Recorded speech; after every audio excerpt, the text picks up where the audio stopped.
Hello and welcome back to this microservice architecture and design pattern series. In previous videos, we ensured consistency and reliability in microservices. But what happens when your system receives too many requests at once? That's where the rate limiter pattern comes in. In a multi-tenant system, not all traffic is equal. Some tenants can generate a high number of concurrent requests, especially for APIs like stock price retrieval. Without proper control, this can overwhelm the system and even impact downstream providers. A few heavy users can degrade performance for everyone else. This leads to a higher latency, instability, and unpredictable system behavior. So the quick question is, how do we ensure fairness while protecting the system under load? That's exactly what the rate limiter pattern solves. Let's walk through the architecture. On the left, we have multiple tenants calling the stock price API using the same endpoint. Each tenant can generate concurrent requests independently. These requests first pass through the API gateway. This is our entry point where cross-cutting concerns are applied. Next, the request reaches the rate limiter. In this case, the limiter is configured per tenant and it therefore enforces a concurrency limit. Before forwarding the request, the rate limiter checks the current number of active requests for that tenant. This information is stored in a rate limit store, typically something like Redis.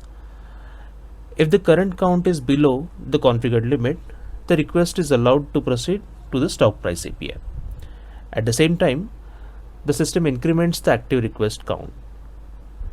The stock price API then processes the request and may call an external market data provider.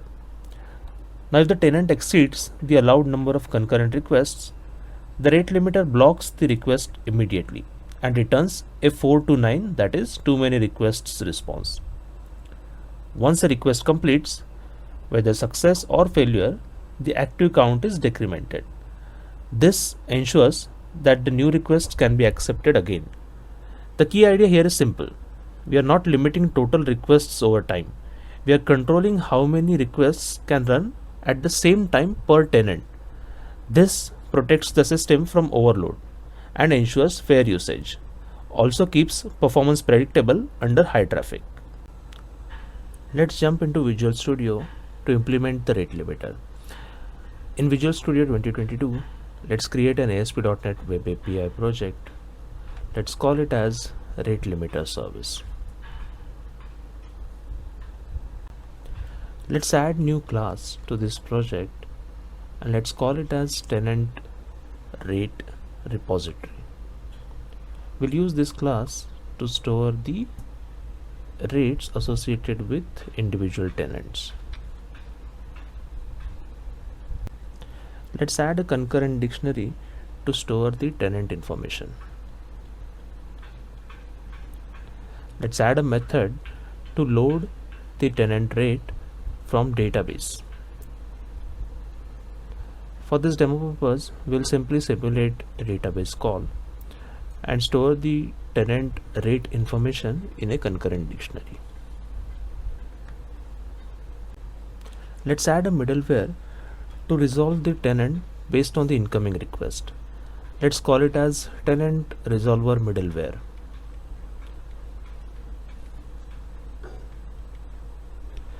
Let's implement the invoke async method of this middleware. In a real-world application, you will resolve the tenant based on the token, JWT token or authentication token from the incoming request. For this demo purpose, we'll simply read the X tenant ID header from the incoming request. We'll check if the tenant ID is null or empty. If it is null or empty, then it's an unauthorized request. If the tenant ID is found, then we'll call the next element in the middleware pipeline. Let's add another middleware to find out the rate associated with that tenant. Let's call that middleware as a tenant rate limiter middleware. Let's implement the invoke async method for this rate limiter middleware. We'll get the tenant ID from the current request.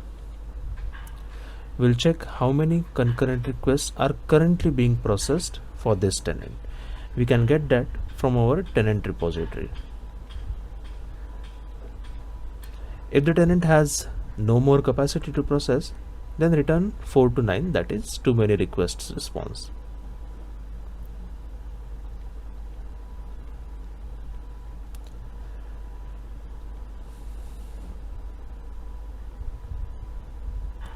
If the incoming request count is within the tenant's rate limit, then decrease the tenant's capacity to process the current request. After the request is processed, then we'll increment the tenant rate count to process the next requests.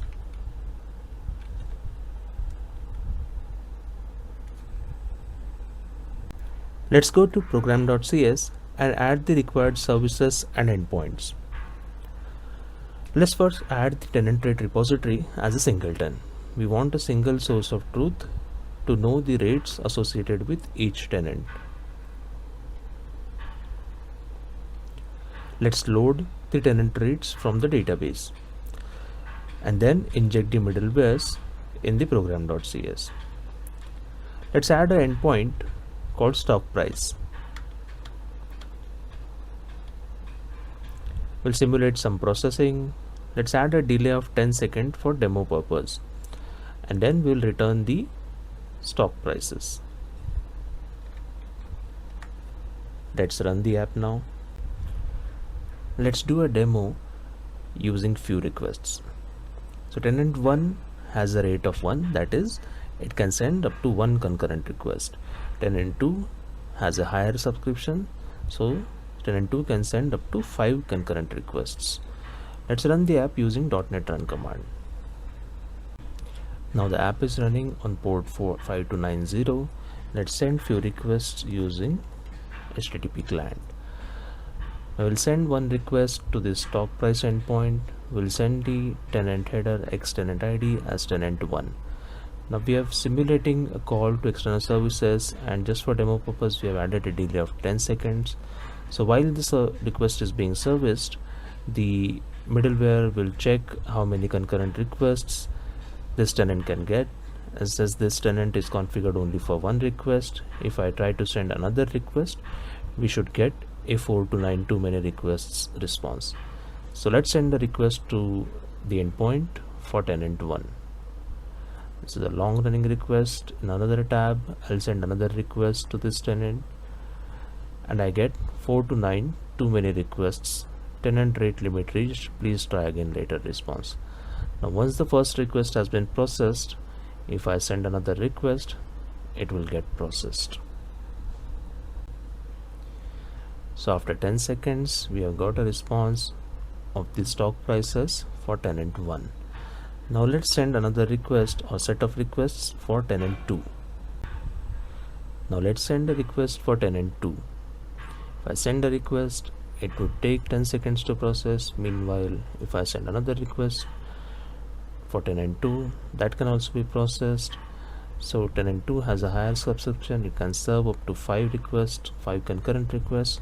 So all those 5 requests will be processed and the consumer will get the expected response. Now that we have seen the implementation in action, the value of rate limiter pattern becomes very clear. By enforcing per tenant concurrency limits, we prevent any single tenant from overwhelming the system. This directly improves stability, keeps latency predictable, and ensures fair resource usage across all tenants. Instead of reacting to failure, we are now proactively controlling the load at any entry point. It is also important to note that rate limiting is not one size fits all. You can apply it to per tenant, per API key, per user, or even globally. And depending upon your use case, you can combine concurrency limits with time-based strategies like token bucket or sliding window. In real-world systems, this pattern is often implemented at multiple layers: API gateways, service mesh, or application middleware.